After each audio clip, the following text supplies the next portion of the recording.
The North Fork of the Virgin River cuts one of the most dramatic and well-known canyons of the American Southwest. The Zion Narrows are the signature hike in what is arguably Utah's signature park. In fact, the Utah Office of Tourism promotes Zion as the first of its mighty five. Zion, you're walking. The ground rises, the ground drops, the ground becomes water. But popularity comes at a price. More and more people coming into a small area is just a challenge we deal with every day. Zion National Park Wilderness Ranger Peter Drake admits striking a balance is difficult. The Virgin River is a tributary of the Colorado. It rises on the Markagunt Plateau, literally pouring out the side of a cliff. Water from Navajo Lake percolates through porous rock to form an underground stream, which bursts into the open at Cascade Falls. From there, high in the pink terraces east of Cedar City, the waterway begins a rapid tumble south toward Chamberlain Ranch. That is where on June 21st, 2013, I, along with two friends, Craig Herdman and Jeff Kramer, started an overnight backpacking expedition through the Narrows.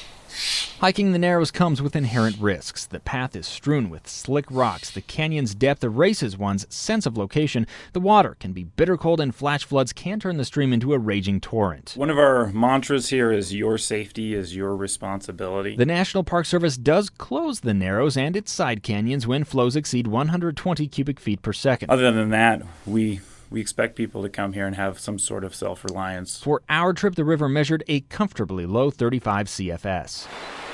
Hikes up from the bottom, starting at the Temple of Sinawava, are essentially unregulated, but that's not the case with the upper Narrows.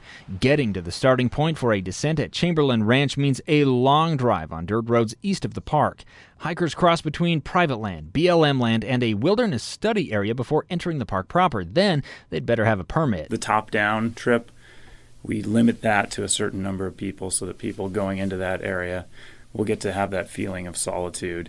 From the bottom up, we do it very differently, and we pretty much do not limit the number of people in there. We certainly encountered that. Timing is everything in the Narrows, not just for avoiding the crowds. Summer days are long and summer evenings warm, but July and August do bring monsoons that increase flash flood danger. Snowmelt in April and May can also increase icy flows to dangerous levels. So June seemed a perfect time, but we encountered an unexpected drawback: drought.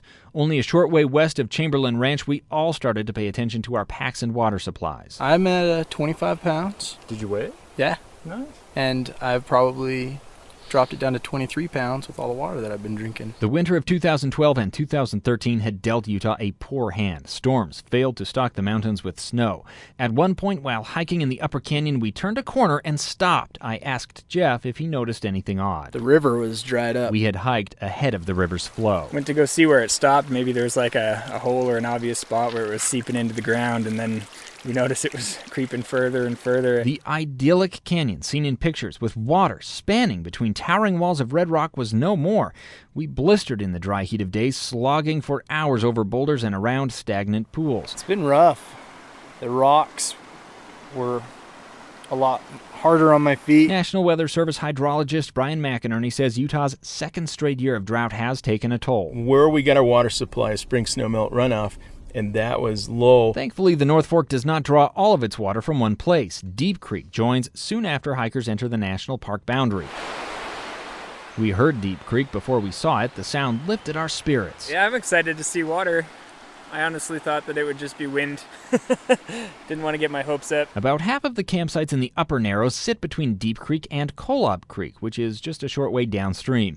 Our permit allowed us one night at Campsite 4. It's a small piece of ground on the river's west side, tucked under a high cliff. There, we shrugged off our heavy packs to find we were not alone. Yeah, I think we stole this campsite from the skunk. You can smell it as soon as you get up here. You can also smell, like, as the winds shift, you'll get like huge breezes of the skunk smell. Jeff and I strung up our beds. We'd both opted to sleep in hammocks. Craig rolled his sleeping bag out on the ground, where he discovered even more friends after nightfall. I heard some noises, so I turned my flashlight on, and there was one mouse like inside an empty bag. We'd all started out with just our feet covered, but during the night, temperatures plunged. My pillow fell off at one point. Did you actually recover your pillow? I did. I reached Without down falling and out? That's impressive. I made it. I was a little worried that I was picking up a bunch of spiders to put under my head. While headed downstream on day 2, we started seeing day hikers pushing into the permit-required section of the canyon. Met one lady on the way up, and she was like, wow, I think we're the only day hikers that have gone up this far. We're like, yeah, there's a good reason for that. Ranger Peter Drake says his peers do know people poach the wilderness by entering without permits. It obviously happens. It's not a huge issue for us, I would say, because most people are following the rules. Big Spring, midway through the canyon, is where day hikers are supposed to turn around. Many do not. It's also where backpackers encounter People. How many people? Too many people. that transition from quiet wilderness to crowded water park really proves jarring. Would this be better if there were fewer or no people? No, I like the sounds of screaming people as I'm trying to look at a waterfall. The best section of Narrows stretch south from Big Spring, and on a summer Saturday, that hike is anything but lonesome.